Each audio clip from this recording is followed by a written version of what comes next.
Nós preparamos 2 vídeos sobre a Torre de Hanoi e nesse primeiro eu vou mostrar quantos movimentos são necessários para mover a torre de tamanho N.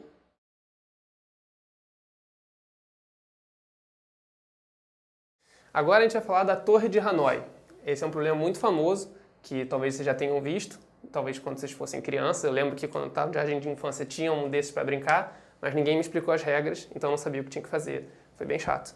Mas depois que eu aprendi na aula de matemática discreta sobre isso, foi muito mais interessante. Então vou passar isso aqui para vocês também, para vocês verem como funciona. O jogo é o seguinte, esse aqui é o formato, a gente tem 3 hastes, A, B e C, e algumas peças. No caso, eu desenhei o problema com 3 peças, que eu chamei de 0, 1 e 2. A configuração inicial é essa daqui, a gente tem uma torre bonitinha montada aqui na haste A. Nosso objetivo é mover essa torre ou para B ou para C, tanto faz. Só reconstruí-la em outra haste. Mas tudo bem, eu poderia simplesmente pegar tudo e botar, não é mesmo? Não, existe uma regra sobre o movimento dessa torre. Primeira coisa, você só pode mexer uma peça de cada vez. Então, por exemplo, aqui embaixo tem o primeiro movimento. Eu peguei a peça número 0 aqui em cima e movi para a haste C. É um movimento válido. O que eu não posso fazer? Em nenhum momento você pode pegar um disco maior, por exemplo, o disco 1, e botar em cima de um disco menor, como o 0. Esse movimento é proibido. Botar assim. Mas eu poderia pegar o 1 e botar na haste B, por exemplo. Em seguida, pegar o C, o 0, que está na haste C, e botar no B. E assim por diante. E o objetivo é, depois de um número finito de movimentos, de mexer a torre, os discos para lá e para cá, conseguir reconstruir a torre ou no B ou no C.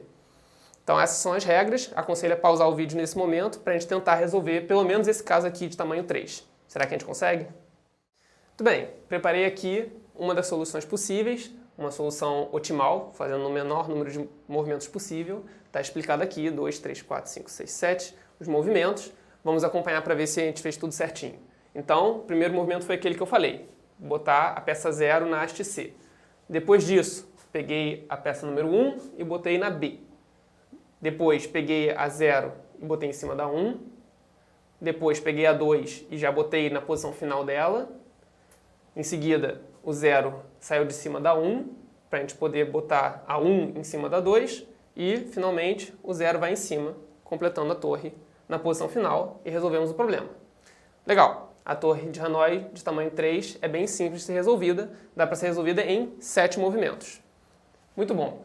Agora é aquela questão de sempre. Os matemáticos gostam de generalizar o problema. Será que a gente consegue uma maneira, um algoritmo para resolver a Torre de Hanoi com N andares? Ou seja, a gente pode botar um 4º andar, um 5º andar e assim por diante, um número finito de andares, e perguntar se tem algum algoritmo, alguma maneira, algum padrão a ser respeitado que a gente consiga resolver o problema. A gente pode até se perguntar em quantos movimentos, quantos passos são necessários para resolver o problema.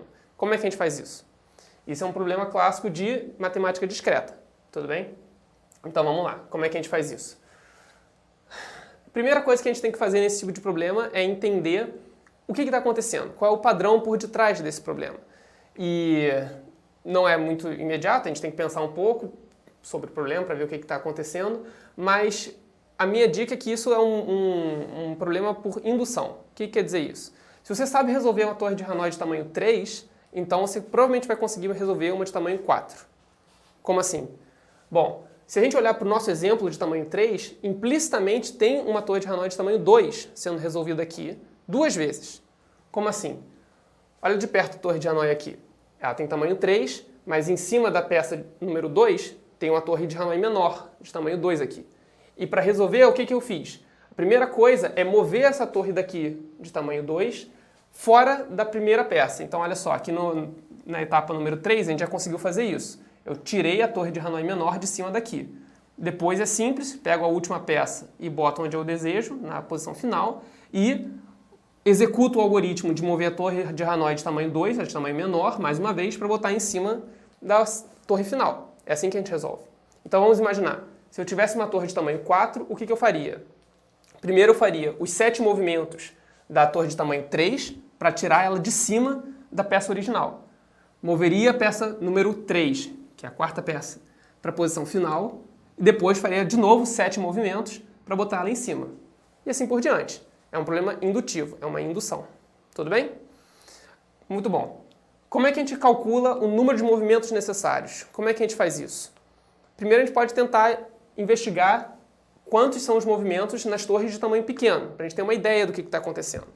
Por exemplo, a torre mais trivial de todas, a torre que só tem uma peça, é muito simples, né? Você pega e bota ela no final, acabou. Somente um movimento é necessário. E a torre de tamanho 2, que tem duas peças? Bom, essa é bem simples, você tira a peça menor, pega a maior no final e devolve a menor. A gente fez isso aqui implicitamente, são 3 movimentos. Essa daqui, a torre de tamanho 3, está desenhado a maneira como resolver. São 7 movimentos. E a pergunta é, quantos movimentos serão necessários para a próxima torre?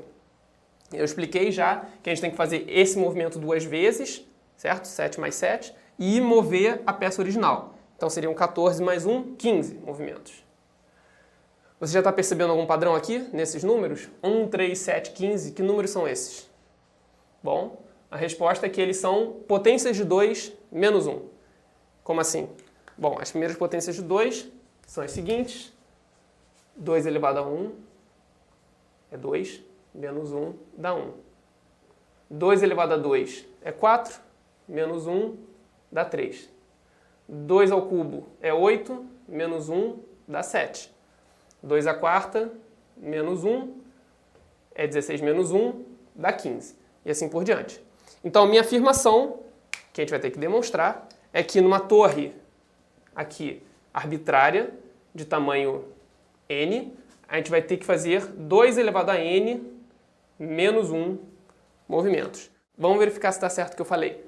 Aqui a torre tinha uma peça somente, então foi 2 elevado a 1 menos 1. Aqui a torre tinha duas peças, e é 2 elevado a 2 menos 1. Então se a torre tiver n peças, é de se esperar que seja 2 elevado a n menos 1. Muito bem. Como é que a gente faz essa demonstração? É essencialmente isso que eu já falei. A demonstração por indução é feita com o passo anterior, com o caso que já foi resolvido. Vou escrever aqui no quadro, no final do quadro. A demonstração por indução normalmente é explicada usando uma fila de dominóis. Como assim? Imagina que você tem uma fila de dominóis infinitos, um atrás do outro. Tudo bem? O que acontece se você derrubar o primeiro dominó? O primeiro dominó derruba o segundo, que derruba o terceiro, e assim sucessivamente. É como se a parte de trás fosse sendo responsável pela queda da parte da frente.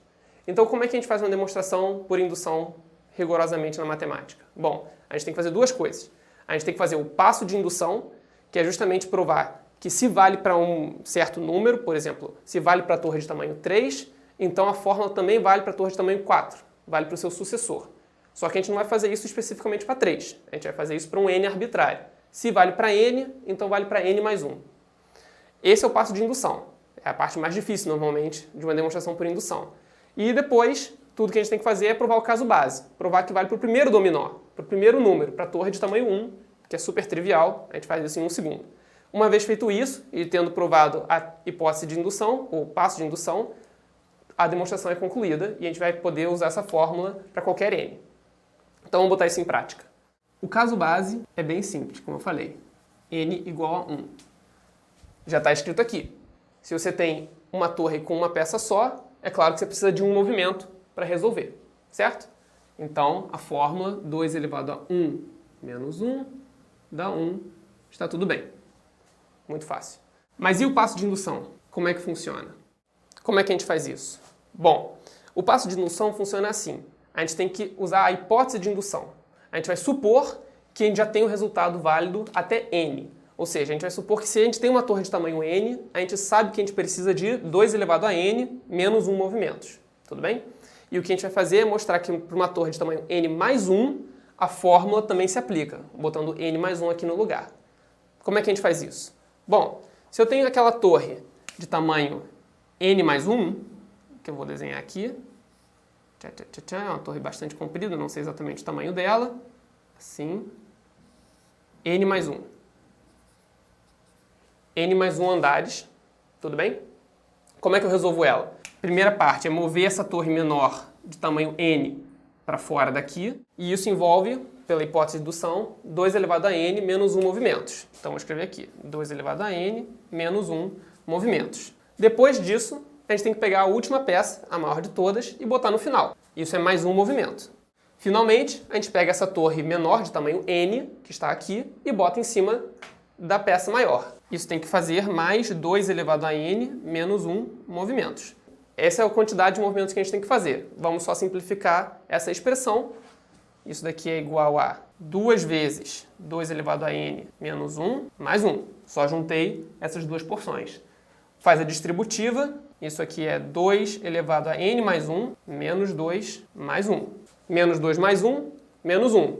Conclusão, isso dá 2 elevado a n mais 1 menos 1, que é exatamente aonde a gente queria chegar. Tá vendo? A mesma fórmula de antes é verdadeira para a torre de tamanho n mais 1. Essa é a demonstração por indução.